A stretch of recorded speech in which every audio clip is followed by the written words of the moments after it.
Multi layer farming. आज हमारे farmers multi layer farming adopt करके लैक्स में इनकम अर्न कर रहे हैं।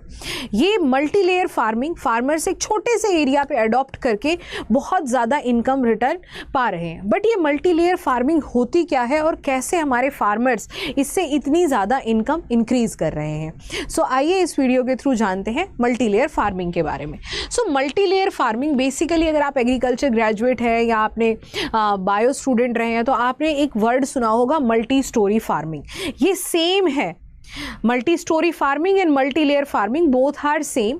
ये बस इसकी थोड़ी सी वेरिएशन है, साइंटिफिक और ज़्यादा ये साइंटिफिक हो गई है। जहाँ पर हम क्या करते हैं, ये यहाँ पर हम हमारे एक छोटे से प्लॉट में या छोटे से एरिया में, बीट 1 एकड़, हाफ एकड़, हम क्रॉप्स को वर्टिकली डिज़ाइन करते हैं। हम vertically, this is a vertical arrangement of crops. ये हॉरिजॉन्टल अरेंजमेंट नहीं है, ये एक वर्टिकल अरेंजमेंट है क्रॉप का, जहां पर हम डिफरेंट हाइट की क्रॉप को एक एरिया के अंदर अरेंज करते हैं। बेसिकली ये जो आपका मल्टी लेयर फार्मिंग है, it's a way of your intercropping आप कह सकते हैं, या मल्टीपल क्रॉपिंग। आप इंटरक्रॉपिंग दैट इज डिफरेंट, आप कह सकते हैं कि ये एक मल्टीपल क्रॉपिंग का तरीका है जहां पर मैं एक फील्ड के अंदर एक से ज़्यादा क्रॉप को ग्रो करती हूँ। सो मल्टी लेयर फार्मिंग या multi storey farming is a type of your multiple cropping, जहां पर आप अपनी फील्ड के अंदर एक से ज़्यादा क्रॉप को ग्रो करते हैं। But the difference is that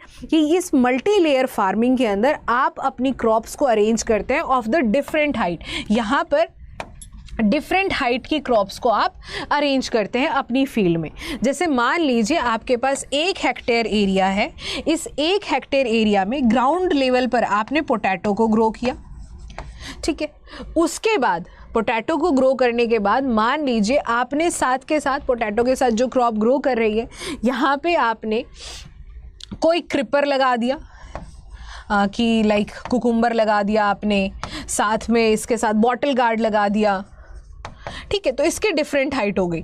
उसके बाद या फिर आप ब्लैक पेपर भी प्रेफर कर सकते हैं। उसके बाद आपने पपाया का प्लांट लगा दिया, ठीक है। उसके बाद आपने कोकोनट का प्लांट लगा दिया। सो आपने डिफरेंट क्रॉप को डिफरेंट हाइट की अपनी फील्ड में अरेंज कर लिया, जिसकी वजह से आपको ज़्यादा से ज़्यादा प्रोडक्शन मिलता है और आपका रिसोर्स यूटिलाइजेशन यहाँ मैक्सिमम हो जाता है। आई एम वेरी सॉरी, आज मेरी तबीयत थोड़ी ख़राब है। सो यहाँ पर हम क्रॉप्स को डिफरेंट हाइट में अरेंज करते हैं। This is a way where we practise this multiple cropping. और ये जो आपकी मल्टीपल क्रॉपिंग है, ये साउदर्न इंडिया में बहुत ज़्यादा फॉलो की जाती है। वहाँ पर अगर आपके पास छोटा सा भी फार्म है तो भी आप जा कर के देखेंगे कि फार्मर वहाँ डिफरेंट लेयर की क्रॉप को अरेंज करके रखते हैं। लाइक चिली प्लांट लगा दिया, नीचे आपके रेडिश या अनियन लगा दिया, फिर चिली का प्लांट लगा दिया, टोमेटो लगा दिया, साथ के साथ कोई क्रीपर लगा दिया, आपका ब्लैक पेपर लगा दिया, पपाया ग्रो कर दिया, फिर उसके बाद आपका इनके साथ में आपका कोकोनट ट्री हो गया। तो वहाँ पर एक डिफरेंट कंपोनेंट से मुझे डिफरेंट इनकम मिल जाती है। थ्रू आउट द ईयर मेरे पास कल्टीवेशन रहता है और मेरे जो रिसोर्स यूज़ है, अब आपको क्रॉप को ग्रो करने के लिए वाटर देना है, आपको फर्टिलाइजर्स यूज़ करने हैं, आपको पेस्ट मैनेजमेंट करना है, वीड मैनेजमेंट करना है, यहाँ पर जितने भी रिसोर्सेज हैं उनका ऑप्टिमम यूटिलाइजेशन हो जाता है।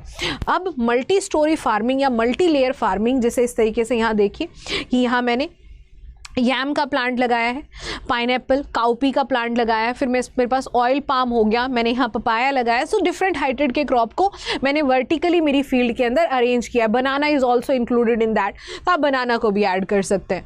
अब ये जो प्रिंसिपल्स कुछ फॉलो करने पड़ते हैं हमें, क्योंकि जब आप डिफरेंट स्पीसीज़ को एक फील्ड के अंदर ग्रो करते हैं, then there is a competition between them, उनके बीच में कंपटीशन होता है। तो हमें ये इंश्योर करना है कि मुझे ऐसी क्रॉप्स को सेलेक्ट करना है जिनके बीच में कोई कंपटीशन नहीं रहे, they are complementary to each other, जो एक दूसरे को बेनिफिट करेंगी।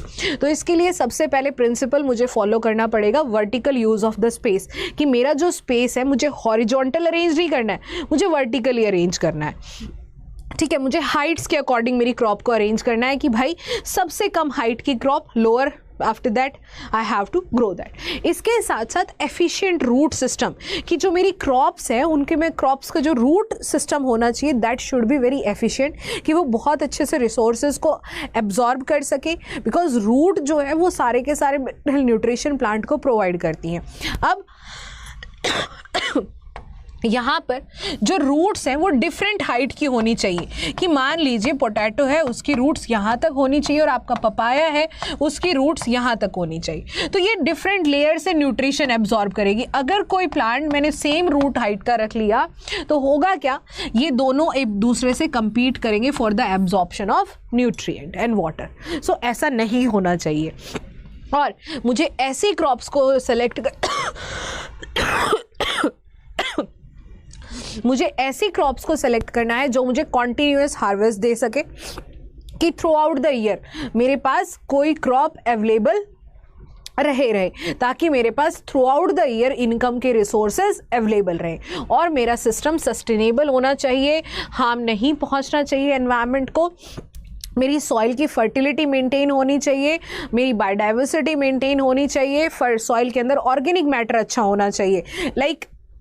जो मैं यहाँ पर रिसोर्सेज यूज़ कर रही हूँ that should not be like that कि वो मेरे क्रॉप को हार्म पहुँचाए। ये सस्टेनेबल सिस्टम होना चाहिए। इट मीन्स कि यहाँ पर एक सिस्टम का आउटपुट दूसरे के लिए एज ए इनपुट होना चाहिए, कि मान लीजिए यहाँ पर मेरे क्रॉप का रेसिड्यू है, ये मैंने क्रिपर जो लगाई थी, कुकुम्बर जो लगाई थी, वो बेल सूख चुकी है, तो what I need to do, I have to incorporate that there, कि मैं उसको वहीं सॉइल में मिला दूँ ताकि वो ऑर्गेनिक मैटर आपका वहीं ऐड हो जाए। तो सस्टेनेबल होना चाहिए आपका सिस्टम। आप मैक्सिमम आप ऑर्गेनिक चीज़ों का यहाँ यूज़ करो, और बेसिकली होता भी यही है मल्टी स्टोरी फार्मिंग में, आपका इनपुट कॉस्ट बहुत ज़्यादा कम हो जाता है, आउटपुट कॉस्ट बहुत ज़्यादा बढ़ जाता है, जिसकी वजह से फार्मर को काफ़ी अच्छा खासा प्रॉफिट होता है।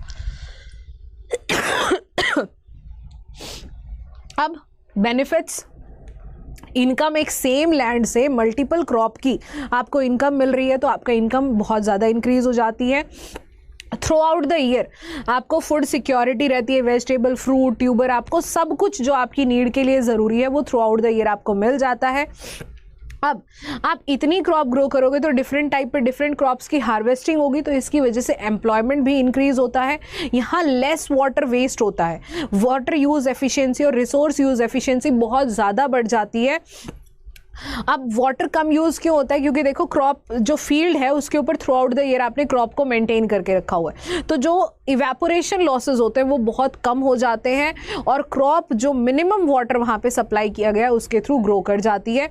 यहाँ पर फार्मर को आपको क्लाइमेट चेंज से वरी होने की ज़रूरत है, because if one crop will fail he is having the another crop to give him income security. और साथ के साथ जब हम इस तरीके से कॉम्प्लीमेंट्री क्रॉप्स को ग्रो करते हैं, तो मान लीजिए मैंने कोई ट्री लगाया, पपाया लगाया, और मैंने अनियन लगाया, अनियन की जो स्टार्टिंग, अनियन या जिंजर लगाया, तो उनको स्टार्टिंग में शेडिंग चाहिए होती है, जो न्यू ग्रोइंग सीडलिंग है, तो पपाया से उसको शेडिंग मिल गई और वो अच्छे से ग्रो कर जाएगा। अब जिंजर को अगर शेडिंग नहीं मिली, मैंने कोई और क्रॉप नहीं लगाई है वहाँ पे, तो डायरेक्ट धूप पड़ती है तो उसकी सीडलिंग खराब होने के चांसेस होते हैं। तो यहाँ पर मेरी एक क्रॉप दूसरी क्रॉप को कॉम्प्लीमेंट्रीली प्रिवेंट करती है, और उसको जर्मिनेशन में या अदर थिंग्स में लाइक उसको पेस्ट से बचाएगी। लाइक एक क्रॉप जो है वो उस पेस्ट के लिए लाइक योर रिपेलेंट क्रॉप है।